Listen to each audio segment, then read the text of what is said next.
So today we will be learning motion in a straight line, right? So in order to understand the motion in a straight line, we need to first understand what is a point object. So let us write the definition of point object. Let us understand the definition of point object and then we'll be proceeding, right? So let us write if the distance, right? If the distance between any pair, right? So let us understand if the distance traveled, right? If the distance traveled by a body, let me write if the distance traveled by a body, right, is much greater, right, this is much greater than the size of the object itself, right. So let us write let the size of the object itself, then the object is considered to be, right.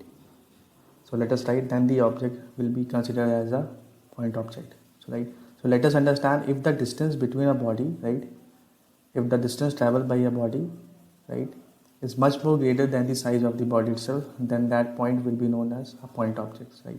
So let us understand the example, right. So let us take any example, right. So let us draw a road, right. So let me take a road. This is my road. Let the distance of the road is nothing but this is, let us assume this is 1000 kilometers. So I have taken 1000 kilometers, right. And let us draw a car, right. So let me draw a car. I guess like let me draw a rough sketch of a car. This is the tires of the car, right. So let us understand, like suppose the car is moving with velocity u. Let me draw the length of the car. So this is my length of car, right. So let us take the length as, right. So let us take the length as x, right. So in this case, the length of the object, like that is the length of the car, is much smaller than the length of the road itself, right, length of the distance covered, right. So in this case, this is the example for the point object, right. So in this case, our car, right, so this our car can be considered as a point object, right. So this is the very common example. So let me write this is our point object. So in our problem we can consider it as a point object, right, because the size of the object is comparatively smaller than the length of the object. So let us understand the rigid body. So what is a rigid body? Let us understand with the help of the definition first. So let me write if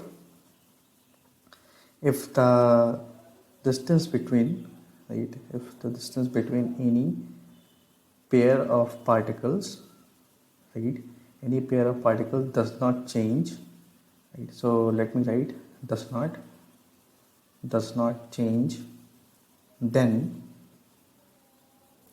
the body, right, then the body is said to be, right, then the body is said to be a rigid body, right. So let us write rigid body, right. So let us understand this with the help of the example as well. What we can do, let us draw the coordinate axis as first. Let me draw the x-axis and y-axis, right. So let us take any arbitrary object. So I am taking any arbitrary object of any random shape. Let us take 2 points on the object itself. Let the object is moving in this direction. Let the velocity of the complete arbitrary object is u, and let us understand the distance between 2 point object, right. So this is my distance between 2 points, right, which lies inside the object. So if that distance is x, right, so this distance x will remain constant, right, throughout the motion of the arbitrary body. If the distance between the points p and q remain constant, then the body will said to be a rigid body, right. So this is our rigid body, right. So let us move on to the next slide and let us understand a few examples, right. So let us understand. So these cars, right, whatever the size may be, right, these objects can be considered as point object, right. So how we can consider it as a point object? Let me take the different lengths, right. So let us take a different color. Let us take a black color so that the length is properly visible, right. I guess like this is visible now. Let us take the length, right, because since the size is different, let us take the length L1, L2 and L3, right.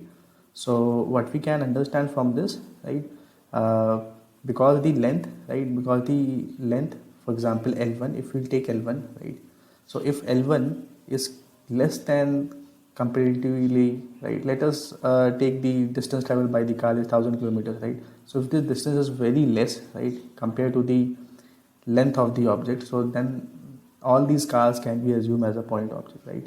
So this car L1, right, this can be also considered as a point object, right? Now let us understand. Now we can also, like, we can take the example of F1 race, right, or the, right. So what happens in general, right? The rider takes many laps. So let us assume that length of one lap is, right. One lap means complete one track, right? Let us take it as 20 kilometers. So if the rider takes 20 laps during the match, then then it would be around 400 kilometers, right?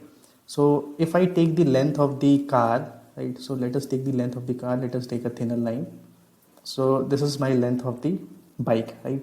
So let me write it as L1, right? So if L1 during the entire match, L1 will be less than comparatively with the length of the track, right?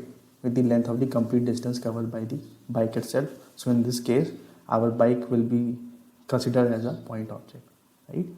Thank you so much.